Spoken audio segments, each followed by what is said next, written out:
म्हणजे लक्षात घ्या की अण्णाभाऊंनी असं हे स्पष्ट सांगितलं की मी अशा माणसाबद्दल लिहितोय, ती सगळी माणसं माझी माणसं आहेत आणि माझ्या माणसांबद्दल मी लिहितोय याचं भान ठेवून मी लिखाण करत असताना या सगळ्या लोकांना अण्णाभाऊंनी जगाच्या समोर आणलेलं आहे.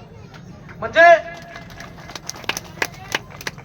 हे जे सगळे लोक आहेत, या लोकांबद्दल लिहित असताना इथल्या तथाकथित लेखकांनी काळजी घेतली पाहिजे की कुठंतरी बंगल्यामध्ये बसून एसी मध्ये बसून गरिबांच्या गरिबीचं दुखणं लिहिणं ही अत्यंत चुकीची बाब आहे.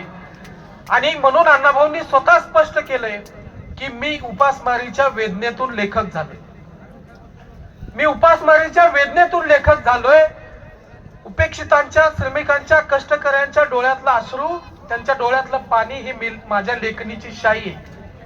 हे अण्णाभाऊंनी त्यांच्या साहित्यामध्ये सांगितलेलं आहे. आणि म्हणून अशा या अण्णाभाऊ साठेंची भूमिका आपण सगळ्यांनी नीट लक्षात घेतली पाहिजे.